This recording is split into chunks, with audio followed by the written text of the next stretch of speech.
2025 July 30 വിലങ്ങാടിനെ ഉരുൾ വിഴുങ്ങിയിട്ട് ഒരു വർഷം. മല പിളർന്നെത്തിയ ഉരുളിൽ ഒരു ഗ്രാമമാകെ ഒലിച്ചുപോയ കാഴ്ചയാണ് ഇവിടെ ഇന്നും.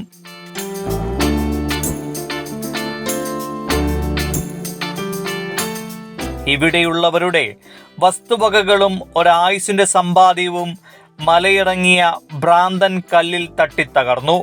ഒരു മെഴുകുതിരി നാളം പോലെ വിലങ്ങാടിനെ ആകെ പ്രകാശിപ്പിച്ച അവസാന നിമിഷവും ഉരുൾപൊട്ടലിൽ പെട്ടുപോയവരെ രക്ഷിക്കാൻ ശ്രമിച്ച മത്തായി സാറിന്റെ ഓർമ്മകൾക്കും ഒരാണ്ട്.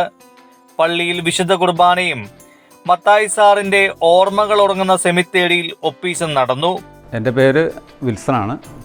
ഞാൻ ഇവിടെ തന്നെയാണ്. ഇവിടെ എൻ്റെ ഇപ്പോൾ ഉരുൾ പൊട്ടിയ 2 തോടിൻ്റെ നടുക്കാണ് ഞാൻ നേരത്തെ താമസിച്ചുകൊണ്ടിരുന്നത്. അപ്പോൾ എൻ്റെ കുറേ സ്ഥലമൊക്കെ ഈ കൂട്ടത്തിൽ പോയതാണ്. വലിയ ഉരുൾ പൊട്ടിയ തൊട്ടിപ്പുറത്തുള്ള ചെറിയ തോട്ടിൽ ഒരു ഉരുൾ പൊട്ടൽ ഉണ്ടായി. അതിൻ്റെ ഒരു സൗണ്ട് കേട്ടുകൊണ്ട് തന്നെ ഒരുപാട് ആൾക്കാർ ആ തോടിൻ്റെ പരിസരങ്ങളിലേക്ക് വരികയൊക്കെ ചെയ്തു. അപ്പോൾ അങ്ങനെയാണ് ഈ മാഷും അവിടെ എത്തിപ്പെടുന്നത്. അവിടെ എത്തിയപ്പോൾ ആ റോഡിൽ കുറച്ച് കല്ലും മണ്ണും എല്ലാം ആയിട്ട് വന്നിരുന്നു. അപ്പോൾ അടുത്തുള്ള എല്ലാ ആൾക്കാരെയും പെട്ടെന്ന് ഫോണിലൂടെ വിളിച്ചു പറയുകയും അല്ലാതെ വിളിച്ചു പറയുകയും ഒക്കെ ആയിട്ട് എല്ലാവരും ജാഗ്രതയിൽ ആയി. പെട്ടെന്ന് വലിയൊരു സൗണ്ട് വരികയും അപ്പുറത്ത് ഇതിൻ്റെ തൊട്ടപ്പുറത്തെ വലിയ തോട്ടിക്കൂടെ വലിയൊരു ഉരുൾ വരികയും അവിടെ ഉണ്ടായിരുന്ന വീടുകളെല്ലാം പോവുകയും ചെയ്തു. ആ കൂട്ടത്തിലാണ് ഈ മാഷ് ഓടി ഒരു കടയുടെ വരാന്തയിലാണ് കയറുന്നത്. ആ കടയടക്കം പോവുകയാണ് ചെയ്തത്. മത്തായി സാറ് ഈ നാടിൻ്റെ ഒരു നേതാവ് തന്നെയായിരുന്നു. ശരിക്കും അദ്ദേഹം അധ്യാപകനായിരുന്നു. ആ അധ്യാപക ജോലിക്ക് പുറമെ അദ്ദേഹം നാട്ടിലെ എല്ലാ കാര്യങ്ങളും ഇടപെടുകയും പൊതുസമ്മതനായ ഒരു മനുഷ്യൻ, ഒരു നാടിൻ്റെ ഒരു സുഹൃത്ത്, എല്ലാ കാര്യത്തിനും നേതൃത്വം കൊടുക്കുകയും അദ്ദേഹം ആവശ്യ സമയത്തെല്ലാം ഓടിയെത്തുന്ന ഒരു സ്വഭാവമായിരുന്നു മത്തായി സാറിന്. ആദ്യം മുതലേ അദ്ദേഹത്തിൻ്റെ ചെറുപ്പകാലം മുതലേ എനിക്കറിയാം അദ്ദേഹത്തിൻ്റെ സ്വഭാവ സവിശേഷത അങ്ങനെയായിരുന്നു. എൻ്റെ പേര് എമ്മാനുവൽ. പള്ളിയുടെ കാര്യങ്ങളിൽ പിന്നെ മറ്റ് പൊതുപ്രവർത്തനങ്ങളിൽ പാർക്കെങ്കിലും എന്തെങ്കിലും കാര്യമായൊരു സേവനം ചെയ്യേണ്ട കാര്യമോ സഹായമോ അല്ല അതിന് വേണ്ടിയിട്ടുള്ള ഒരു സംരംഭം തട്ടിക്കൂട്ടണതിനൊക്കെ ഒരു നേതൃത്വം വഹിക്കുന്ന ആളായിരുന്നു.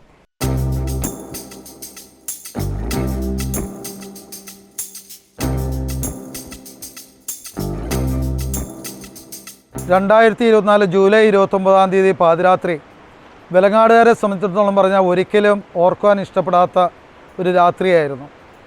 അന്ന് ഏകദേശം രാത്രി ഒരു 11:30 മുതൽ രാവിലെ 30 രാവിലെ 6 വരെ ഇവിടെ തുടർച്ചയായിട്ടുണ്ടായ പ്രകൃതിക്ഷോഭത്തിൽ ഉരുൾപൊട്ടലിലും ഇവിടെ പ്രകൃതി വിതച്ചത് ഒരു സർവനാശമായിരുന്നു.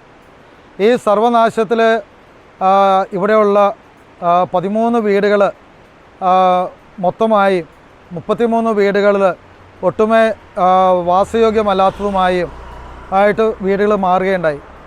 പൊന്നുവിളയുന്ന കൃഷിഭൂമികൾ തരിശുഭൂമിയായിട്ട് പോയി.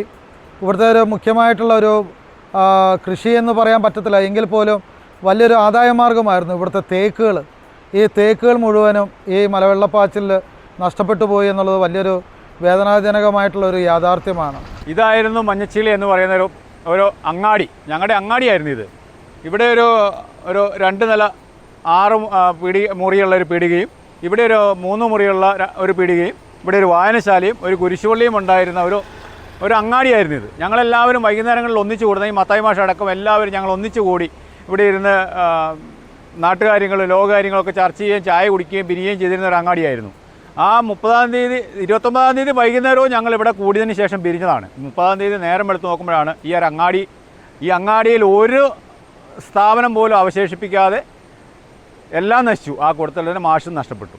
ഇവിടുന്ന് മുകളിലേക്ക് നോക്കിക്കഴിഞ്ഞാൽ ഒരു 1.5 കിലോമീറ്റർ മുകളിൽ വരെയും ആൾക്കാർ താമസിച്ചുകൊണ്ടിരുന്ന ഒരു പ്രദേശമാണ്. 1.5 കിലോമീറ്റർ ദൂരം എന്ന് പറയുമ്പോൾ അവിടെയായിരുന്നു ഞാനും താമസിച്ചുകൊണ്ടിരുന്ന സ്ഥലം. അപ്പോൾ ആ പ്രദേശത്ത് നിന്ന് അത്രയും ദൂരെ നിന്നാണ് ഈ ഉരുൾ വന്നത്. ഇവിടെ വന്നപ്പോഴത്തേക്ക് അതിൻ്റെ ശക്തി എന്താണ് പറയാൻ പറ്റാത്ത അത്ര വലിയ ഭീകരമായ ശക്തി. ഒരു കാലത്തും ഉരുൾ കയറി പോകുമെന്ന് പ്രതീക്ഷിക്കാത്ത ഇവിടെ ഇരുന്ന വീടൊക്കെയാണ് ഉരുൾ നാമാവിശേഷമായി എടുത്തു കളഞ്ഞത്. 1940 മുതൽ കുടിയേറി പാർത്ത ഒരു ജനസമൂഹമാണ് ഇവിടെ ഉള്ളത്. വിവിധ സ്ഥലങ്ങളിൽ നിന്നും ഇവിടെ കുടിയേറി പാർത്ത് ഈ തരിശുഭൂമിയെ പൊന്നാക്കി മാറ്റിയ ഒരു ചരിത്രമാണ് വിലങ്ങാടിനുള്ളത്. വിവിധ മതസമൂഹങ്ങളെല്ലാം ഒരുമിച്ച് ചേർന്ന ഒരു കൂട്ടായ്മയിൽ വളർന്ന ഒരു സമൂഹമാണ് വിലങ്ങാട് പ്രദേശത്തെ സംബന്ധിച്ചിടത്തോളം. ഏകദേശം 1000-1500ഓളം കുടുംബങ്ങൾ അധിവസിക്കുന്ന ഒരു മേഖലയാണ്. 3 സ്ഥലങ്ങളും വനത്താൽ ചുറ്റപ്പെട്ട് കിടക്കുന്ന ഒരു പ്രദേശമായതുകൊണ്ട് ഒത്തിരിയേറെ പ്രതിസന്ധികളെ അതിജീവിച്ചുകൊണ്ടാണ് അവർ ജീവിച്ച് ഇന്നത്തെ നിലയിലായത്. മഞ്ഞക്കുന്ന് വെലങ്ങാട് പ്രദേശങ്ങളിലായിട്ട് 100 ചില്ലാൻ ഉരുൾ പൊട്ടിയെന്നാണ് അവർ ഡ്രോൺ സർവേ നടത്തിയപ്പോൾ കണ്ടുപിടിച്ചത്. ഒരു 150-200ഓളം ആൾക്കാരെ ഇത് നന്നായിട്ട് ബാധിച്ചിട്ടുണ്ട്. വീട് പോയത് കൂടാതെ കൃഷിസ്ഥലം പോയ ആൾക്കാർ ഒരുപാടുണ്ട്. ഒരുപാട് പേര് ഏക്കർ കണക്കിന് സ്ഥലം പോയവർ മുതൽ 10 സെൻറ്റ് വരെയും പോയ ഒരുപാട് പേര് ഇതിനകത്തുണ്ട്. അവർക്കൊക്കെ തുച്ഛമായൊരു സാമ്പത്തിക സഹായം മാത്രമേ, സ്ഥലം പോയതിൻ്റെ മാത്രമേ സർക്കാരിൽ നിന്ന് കിട്ടിയിട്ടുള്ളൂ. ആകെ 31 പേർക്ക് മാത്രമേ 15 ലക്ഷം രൂപ സർക്കാരിൽ നിന്ന് കിട്ടിയതേ ഇവിടെ ഇതുവരെ നടപ്പിലായിട്ടുള്ളൂ. പല വീട്ടുകാർക്കും ഇതിനുള്ളൊരു സംവിധാനം ഇതുവരെ ആയിട്ടില്ല, ബദൽ സംവിധാനം. ഇതിനകത്ത് ഇപ്പം വീട് വാടകയ്ക്കെടുത്ത് താമസിക്കുന്ന ആൾക്കാർ പലരും ഉണ്ട്. വീട് കിട്ടാതെ, സ്ഥലവും ഇല്ലാതെ, വീടും ഇല്ലാതെ വാടകയ്ക്ക് താമസിക്കുന്നതും വീട് സ്വന്തമായിട്ട് ഉണ്ടാക്കാനും സ്ഥലം മേടിക്കാനും പറ്റാത്തവരുണ്ട്. അപ്പോൾ അതൊന്നും കൃത്യമായൊരു ലിസ്റ്റ് വന്നിട്ടില്ല. അർഹതപ്പെട്ട പലരും ഇനി ഇതിനകത്ത് കുടുങ്ങി നിൽപ്പുണ്ട്, ഒരു പോംവഴി ഇല്ലാതെ കൊണ്ട്. അപ്പം അതിന് കറക്റ്റായിട്ടൊരു ലിസ്റ്റ് എടുക്കാനുള്ള ഒരു സംവിധാനം എന്തെങ്കിലും നിർബന്ധമായിട്ട് ഉണ്ടാക്കുകയും ഏറ്റവും അർഹതപ്പെട്ടവർക്ക് കിട്ടാനുള്ള വഴി നോക്കണം. അതാണ് ഏറ്റവും പ്രധാനപ്പെട്ട ഒരു കാര്യം. ശരിക്കും ഇവിടെ ഈ പ്രദേശത്തുള്ള ഇപ്പോൾ വീട് കിട്ടിയിട്ടില്ല, കുറേ പേര് ഈ 2 ജില്ലയുടെ ഇടയിലുള്ള കുറേ ആൾക്കാർ വീട് കിട്ടിയിട്ടില്ല എന്ന് പറഞ്ഞാൽ ആ അവസ്ഥയിൽപ്പെട്ട കുറേ വീടുകളിലെ കുട്ടികളെ സംബന്ധിച്ചിടത്തോളം ഇപ്പോഴും മഴ പെയ്യുമ്പോഴത്തേക്ക് ചാച്ച, അമ്മച്ചി, നമുക്ക് ഇവിടുന്ന് പോകാം, ഇവിടെ നിൽക്കത്തില്ല, ഇവിടെ പേടിച്ചിട്ട് നിൽക്കാൻ പറ്റില്ല എന്നുള്ളൊരു അവസ്ഥയിലേക്ക് ഇപ്പോഴും കുട്ടികൾ അതിൻ്റെ മാനസികാവസ്ഥയിൽ നിന്ന് ഒരുപാട് കൗൺസിലിങ്ങും കാര്യങ്ങളൊക്കെ ഇവിടെ വന്ന് നടത്തിയിട്ടുണ്ട്. പക്ഷേ എങ്കിൽ പോലും കുട്ടികൾ ഇപ്പോഴും പേടിയാണ്. അതുകൊണ്ട് തന്നെ പലരും കുട്ടികളുള്ള ആൾക്കാർ, വലിയവർ മാത്രമാണ് പിന്നെയും 2 കൽപ്പിച്ച് ഇവിടെ താമസിക്കുന്നത്. കുട്ടികളുള്ള എല്ലാ ആൾക്കാരും വാടകയ്ക്ക് പോയി കഴിഞ്ഞു. സർക്കാരിനെ സംബന്ധിച്ചിടത്തോളം ഒത്തിരിയേറെ കാര്യങ്ങൾ ഒന്നേന്ന് തന്നെ തുടങ്ങേണ്ട ഒരു അവസ്ഥയാണ് ഇവിടെ ഉള്ളത്. ഇവിടെ നല്ല റോഡുണ്ടായിരുന്നു, പാലങ്ങൾ ഉണ്ടായിരുന്നു, എല്ലാ വികസനവും ഒരു പരിധി വരെ നാട്ടിൻപുറത്തെ വികസനത്തെ രീതിയിൽ എത്തിച്ചേർന്നൊരു സ്ഥലമാണ്. പക്ഷേ ഈ ഉരുൾപൊട്ടിയതിന് ശേഷം സർക്കാരിൻ്റെ ശ്രദ്ധ ഇത്തരത്തിൽ തിരിയാതെ നാമമാത്രമായ സഹായങ്ങൾ മാത്രമേ ആയിട്ടുള്ളൂ. ഇപ്പോഴും റോഡ് പഴയപടിയാണ്. കൃഷിയാണ് മുഖ്യമായിട്ട് ഇവിടെ തൊഴിലായിട്ടുണ്ടായിരുന്നത്. അപ്പോൾ കൃഷി പോയതിന് ഒരു പൈസ പോലും ഇതുവരെയും കിട്ടിയിട്ടില്ല. നല്ല ഫലഭൂഷ്ടമായ മണ്ണായിരുന്നു ഇവിടെ ഉണ്ടായിരുന്നത്. അതുകൊണ്ട് തന്നെ നല്ല ആദായവും എല്ലാ പറമ്പിലും ഉണ്ടായിരുന്നു. അതാണ് നഷ്ടപ്പെട്ടത്. പിന്നെയുള്ളൊരു പ്രശ്നം എന്താണെന്ന് വെച്ച് കഴിഞ്ഞാൽ ഈ ആൾക്കാർ ഈ മലയുടെ മുകളിൽ നിന്നെല്ലാം താമസം ഇറങ്ങിയതിനോടെ അവിടെയൊക്കെ വന്യമൃഗ ശല്യം, കുരങ്ങൻ്റെ ശല്യവും മറ്റ് മൃഗങ്ങളുടെ ശല്യവും വന്നതുകൊണ്ട് ഇപ്പോൾ ഉള്ള സ്ഥലത്ത് പോലും പോയി ആദായം എടുക്കാൻ പറ്റാത്തൊരവസ്ഥയിലേക്ക് ആൾക്കാർ മാറിക്കഴിഞ്ഞെന്നുള്ളതാണ്. അപ്പോൾ നമുക്കവിടെ സ്ഥലം ഉണ്ടായെങ്കിൽ പോലും അവിടെ എത്തിപ്പെടാനോ, ഈ റോഡ് 1.5 കിലോമീറ്റർ പഞ്ചായത്ത് റോഡാണ്, കോൺക്രീറ്റ് ചെയ്ത റോഡായിരുന്നു. ആ റോഡിൻ്റെ ഒരു തുടക്കം ഒരു 1/2 കിലോമീറ്ററോളം നശിച്ചുപോയി. അതുകൊണ്ട് അതിന് മുകളിലേക്ക് പോകാൻ പോലും പറ്റാത്ത ഒരവസ്ഥയിലാണുള്ളത്. അതുകൊണ്ട് തന്നെ മുകളിലുള്ള സ്ഥലമുള്ളവരുടെയൊക്കെ സ്ഥിതി വളരെ ദയനീയമാണ്. ഇവിടുത്തെ ഏറ്റവും വലിയൊരു പരാജയം എന്ന് പറയുന്നത് ഇവിടുത്തെ ജനങ്ങളെ ഏറ്റവും വെട്ടിലാകുന്ന ഒരു അവസ്ഥയാണ് ഇവിടുത്തെ ഈ പാലത്തിൻ്റെ സ്ഥിതി. ഇപ്പോൾ വളരെ ചെറിയ 2 പൈപ്പ് ഇട്ടിട്ട് ഈ പൈപ്പിനുള്ളിൽ കൂടെയാണ് വെള്ളം പോകുന്നത്. ഇപ്പോൾ ഇവിടെ കാണുന്ന ഈ പൈപ്പിൻ്റെ ഇവിടെ ഒരു കല്ല് വന്ന് ബ്ലോക്കായാൽ ഈ റോഡ് അന്നേരം തീരും. ഈ റോഡ് ഇവിടെ മുറിഞ്ഞു കഴിഞ്ഞാൽ ഞങ്ങൾ ഇതിൻ്റെ അപ്പുറത്തേക്കുള്ള ആൾക്കാർക്ക് ഒരു ഭക്ഷണ സാധനം പോലും കിട്ടാൻ വേറെ യാതൊരു വഴിയില്ല. ഒരു സ്ഥലത്തും പോകാൻ പറ്റില്ല. രോഗികൾ ആശുപത്രി കൊണ്ടുപോകേണ്ട കേസ് വന്നു കഴിഞ്ഞാൽ ഒരു പണിയും നടക്കില്ല. ഇന്ന് തിരിഞ്ഞു നോക്കുമ്പോൾ ആൾക്കാരെല്ലാം ഒരു തരത്തിൽ മറ്റൊരു തരത്തിൽ ഈ പ്രകൃതി ദുരന്തത്തെയൊക്കെ അതിജീവിക്കാനായിട്ട് പരിശ്രമിച്ചു കൊണ്ടിരിക്കുകയാണ്. സഭയുടെ നേതൃത്വത്തിൽ 65 ഭവനങ്ങളാണ് ഇവിടെ ഇപ്പോൾ തീർന്നുകൊണ്ടിരിക്കുന്നത്. സഭയുടെ സീറോ മലബാർ സഭയുടെയും അതുപോലെ KCBCയുടെ നേതൃത്വത്തിലും CMI സഭയുടെ നേതൃത്വത്തിലും അതുപോലെ തന്നെ വിവിധ കോൺഗ്രിഗേഷൻ്റെ തലത്തിലുമായിട്ട് ഉണ്ടാക്കിയിട്ടുള്ളതാണ് ഈ 65 ഭവനങ്ങൾ. അതിൻ്റെ 15 എണ്ണത്തിന് പണി തീർന്നു. ബാക്കിയുള്ള ഭവനങ്ങളുടെ നിർമ്മാണങ്ങൾ അങ്ങനെ പൂർത്തീകരിച്ചു കൊണ്ടിരിക്കുന്ന ഒരു സമയമാണ്. നമുക്കിവിടെ വേണ്ടത് ശരിക്കും 300ഓളം ഭവനങ്ങളാണ്.